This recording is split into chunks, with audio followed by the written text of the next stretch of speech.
지난 1주년 기념 이벤트로 2차 소견 서비스를 무료로 해드렸었는데요. 신청해주신 분들께서 너무도 큰 만족을 하시고 저희도 큰 도움을 드린 것 같아 너무 뿌듯했습니다. 그중 한 분의 분석 사례가 비욘드 닥터 구독자분들께 큰 도움이 될 것 같아 내용을 공유해보고자 하는데요. 60대 아버님을 둔 한 구독자분께서 아버지가 고지혈증이 있으신데 정확히 어떤 상태인지 알고 싶다는 내용으로 신청을 해주셨습니다. 사실 고지혈증 하나만 있다면 분석을 해드릴 내용이 그닥 많이 있지는 않은데요. 그런데 사실 저는 의뢰하시는 분들의 말을 믿지는 않습니다. 왜냐하면 경험적으로 봤을 때 대부분의 분들이 자신의 몸 상태를 정확히 잘 모르시거든요. 고혈압만 있어요, 고지혈증만 있어요, 나는 특별한 병이 없어요 라고 많이들 하시는데요. 막상 그분들의 의료 데이터를 분석해보면 대부분 그보다 훨씬 더 많은 질환들을 갖고 있으세요. 무슨 병을 갖고 있는지를 모르니 관리가 잘 되고 있을 리는 당연히 없겠죠. 이번 아버님의 사례도 마찬가지였습니다. 분명히 고지혈증만 있다고 하셨었는데 기록을 살펴보니 내과가 아닌 신경과 진료 기록들이 엄청 많이 있고 무언가 검사들을 엄청 많이 하셨는데 누가 하나 그 이상소견에 대해서 얘기해주지 않는 상황이었죠. 이상소견들을 일목요연하게 쭉 정리해둔 리스트를 의학용어로는 프라블럼 리스트라고 해요. 환자를 진료할 때 가장 처음으로 하는 것이 바로 환자의 프라블럼 리스트를 작성하는 것입니다. 그리고 각각의 문제들에 맞춰 치료 계획을 세우죠. 자, 그러면 아버님의 프라블럼 리스트를 한번 봐볼게요. 분명히 고지혈증만 있다고 하셨는데 실상은 다음과 같았죠.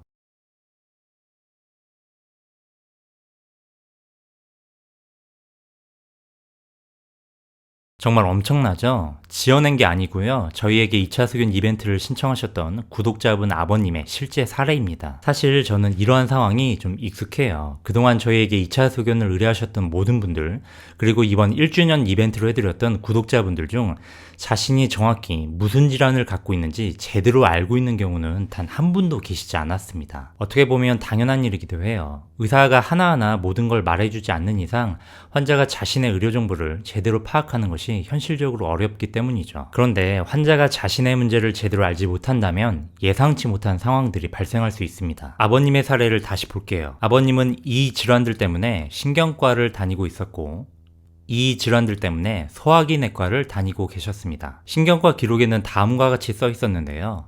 여러분들이 보시기엔 어떤가요? 고혈압이 있는 것 같기도 하고 없는 것 같기도 하고 굉장히 애매하죠. 여기서부터가 정말 중요한데요. 일반적인 사람이라면 이 혈압 수치들은 큰 의미가 있지 않지만 머리에 뇌동맥류가 있는 사람이라면 얘기가 완전히 달라집니다. 왜냐하면 미국 심장학회 및 뇌졸중학회 가이드라인을 보면 뇌동맥류 환자는 반드시 고혈압이 있는지 없는지 꼭 체크하라고 권고되고 있어요. 고혈압이 있으면 뇌동맥류가 터질 수 있기 때문이죠. 그렇기 때문에 혈압 수치가 애매하게 나온다면 반드시 고혈압이 있는지를 필히 체크해야 합니다. 고혈압이 있는지를 평가하기 위한 가장 정확한 방법으로 대한고혈압학회에서는 24시간 활동 혈압 검사를 하도록 권고하고 있어요. 24시간 활동 혈압 검사에 대한 설명은 저희 3번 영상을 참고하시면 되겠습니다. 그렇다면 아버님에게 24시간 활동 혈압 검사가 정말로 필요한 검사라는 걸 누구라도 생각해 볼 수 있겠죠. 그런데 안타깝게도 아버님은 그 검사를 받아보신 적이 없었습니다. 그 이유는 아무도 챙겨주지 못했기 때문이죠. 종합병원 진료에서 드물게 종종 발생하는 문제 중에 하나인데요. 환자가 동시에 여러 과를 다니다 보면, 즉 여러 과에 걸쳐 있다 보면 그 어느 과에서도 환자를 주도적으로 챙기지 않는 문제가 발생할 수 있어요. 이 문제는 A과에서 챙겨주겠지. 이 문제는 B과에서 챙겨주겠지. 이 문제는 C과에서 챙겨주겠지. 그런데 정작 아무 과에서도 챙기지 못하는 상황인 것이죠. 아버님의 사례로 본다면 뇌동맥류가 있다면 고혈압 검사를 반드시 챙겨야 하지만 고혈압 검사는 일반적으로 내과에서 하죠.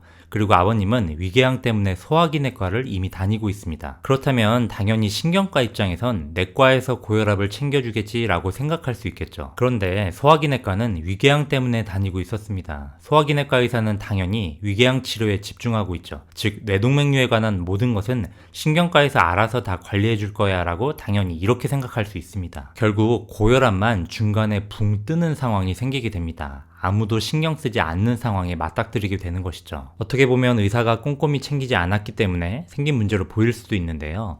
틀린 말은 아니지만 실상은 챙기지 않은 게 아니라 챙길 수가 없는 현실이기도 합니다. 양쪽 어느 과에서도 고혈압을 체크하지 못하고 있다는 사실을 저 역시도 1시간 정도나 양쪽과 차트 기록을 심도 있게 본 후에서야 알게 된 것이었기 때문이죠. 그런데 여러분의 평균 병원 진료 시간은 몇 분이던가요? 3분, 길어야 5분, 심지어 1분일 때도 있죠.